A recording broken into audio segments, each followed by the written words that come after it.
Hi everyone, I'm in the garden again today, as you can see. Although we're not cooking from the garden today, I'm just out here to show you my lovely apples because we will be using these in our recipe today. It's getting to that time of year now where it's getting a little bit chilly outside. It's definitely changing. So we're gonna make something a bit warming today using our seasonal fruits, which is apples and blackberries. There are still plenty of blackberries about, so get out there this weekend and pick some in your park or in the Gower or wherever you are. There's plenty still about. Maybe you've picked some earlier on in the season, that's great, and hopefully you've got them in the freezer, which is even easier. But if not, get out there with the family. It's a fun thing to do as well. Pick those blackberries and yes, I'll show you what to do next. Let's go inside.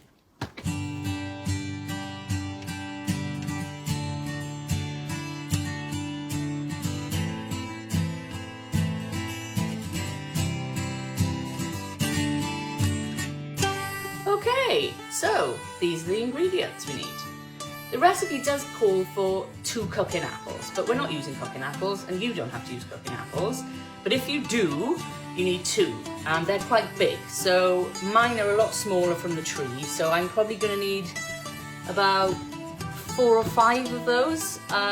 Yeah, I would say 4 or 5 because they are quite small and cooking apples are quite big.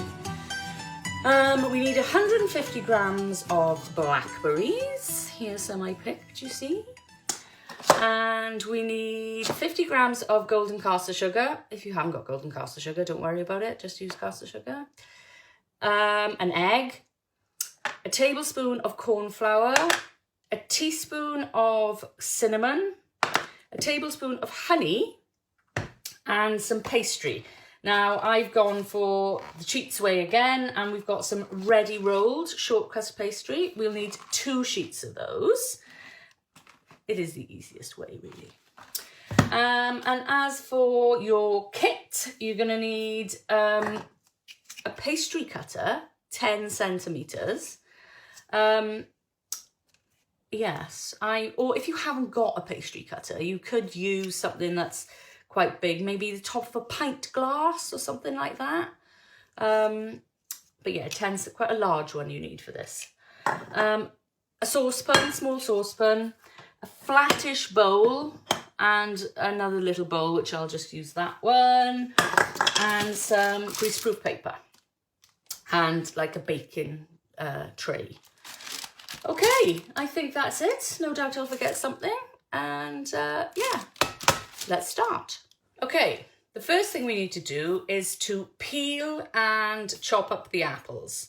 At this point, if you haven't already, you need to take your pastry sheets out of the fridge, if that's in fact where they've been, because they need about half an hour to get to room temperature. Okay, so let's just start peeling.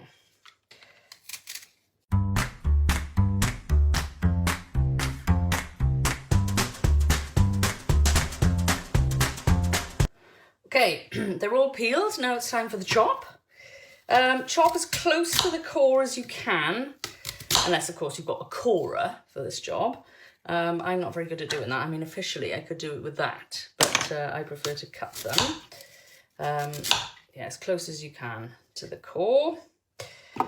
Maybe a grown-up could do this bit for you. Sharp knife needed. If you're using cooking apples, you won't have, obviously, as much core going on, which is why I used so many of the smaller ones, because you don't get as much fruit off. There you go. Okay, so now we're going to cut these up into small pieces, and they're going to go in this saucepan. You don't need to be too fussy. Okay, we're going to put all these pieces into the pan, along with the caster sugar. And we also need 2 tablespoons of water to go in there as well. So I'll just take this over to the sink. Okay, I'm going to put this on a medium heat. And I'll just give that a stir. Right, we're going to put the lid on. And we're going to leave that now for about 5 or 6 minutes, or until the apples are soft. And we'll stir it once or twice as we're going on. Okay. Okay, we're going to check on our apples. Oh yes, they are soft, so it's time for those to come off now. And we're going to tip them into this shallow bowl. The reason we're doing this is to give them a chance to cool down quicker, because they need to cool slightly. There. Ooh, steamy. Yes, we're going to leave those to cool, and then we're going to tip the blackberries in. They don't need to cool completely, they just need to cool down a little bit. Okay, they've cooled down a little bit now, so we're going to stir in our blackberries. And in our little bowl, we're going to mix together the corn flour, a tablespoon of honey, and we need a teaspoon of cinnamon. And give that a stir around. Okay, that's about stirred enough. It smells lovely. And now we're going to tip it into our fruit mixture. It's very sticky. Excuse my fingers. Make sure you've got clean hands if you're doing that. Then we're going to stir that in to our fruit mixture. Oh, the smells. Oh gosh, that's just autumn in a bowl. Right there. Right, that's our fruit mixture ready. Let's get on with the pastry. Okay, we're going to roll out our pastry sheet, and we need to cut out 12 round things. Okay, now we need to cut out 12 circles. So we're going to get 6 out of each sheet. I'm going to use the plain end of the cutter because I don't want it to be fluted. Don't worry too much if you can't do that, but that's what I'm going for anyway. So 1, 6, and now you can open your other sheet, and make another 6 out of those. Okay, we're going to put our cut out circles onto our greaseproof paper on the baking tray. I found with past experience that it's easier to do it this way. And we're going to spoon our filling into the middle of each one, leaving about 1 centimetre around the edge. Right, so once you've put your mixture on all of your discs, you want to brush some of your beaten egg, yes, beat the egg, around the edges. Now we're going to get the other discs that we've cut out,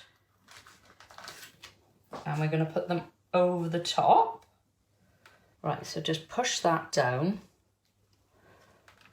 over the top to seal it a little bit.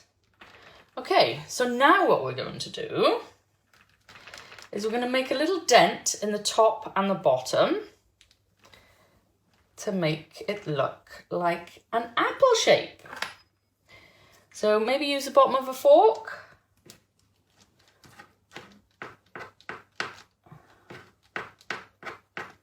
You see, it goes up like that.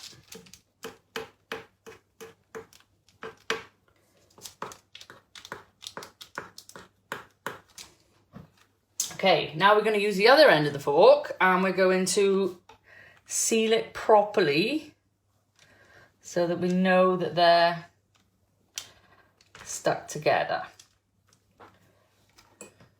Okay, when you've done that with the fork, you can brush them all over with the egg wash.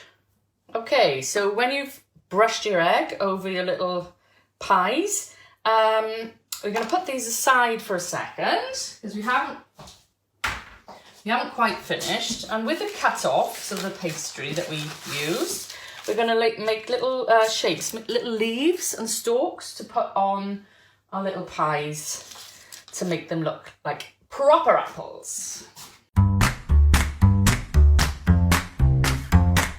Okay, so here are my little shapes.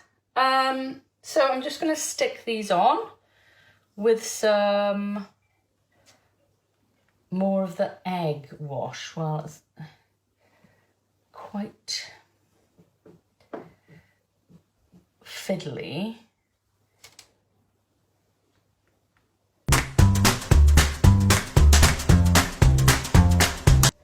Okay, you just need to brush these bits with a little of the egg. There we go. Then we're going to get a skewer and we're going to make a little hole, escape hole. Now we're going to put them in the fridge to chill. If you're going to make them soon, then you just need to put them in for half an hour, but they can be left for up to 24 hours. Or even at this stage, you could freeze them. You could put them in the freezer if you didn't want to cook them now. You know, if you wanted to keep them for Sunday dinner or something like that. But yeah, we're going to chuck them in the fridge for half an hour. And in about 20 minutes, you need to turn your oven on to preheat to 200 degrees. So yeah, let's get them in the fridge. Okay. I'm sure you've got quite a lot of filling and some pastry left over. So while they're chilling in the fridge, repeat that process until you've used up all of your pastry and your filling. And then while they're cooking, you can put the other ones into the fridge to chill or freeze them or whatever it is that you're doing. Okay. Okay, so they've been chilling in the fridge for half an hour. So it's time to put them in the oven. We're going to bake them for about 20 minutes or until they're golden and you can see the fruit bubbling out of the steam holes. Okay. Look at those. They look ready to me. Yeah, some of it is leaking out, but that's all right. Yummy. Well, I hope you've enjoyed watching today and I hope you have loads of fun making your little pies. Just sprinkle them with sugar and have them with custard or cream or ice cream or all three, whatever. They're really nice to have as a pudding, like after Sunday dinner or something like that. You know, especially now as it's getting a bit colder. And because you can freeze them, you can have them a little bit later on as well. If you're going to cook them from frozen, just add 5 minutes to the time. And if you can't find any blackberries anywhere near you, don't worry, you can just make apple pies or you can add another berry if you want. But if you do manage to find some blackberries, perhaps you could store some in the freezer. They're handy for loads of things, but maybe I can show you a little bit later on in a couple of weeks how to make some jam with them. Okay, now then, let's do the most important part of the video, the taste test. I'm certainly looking forward to this.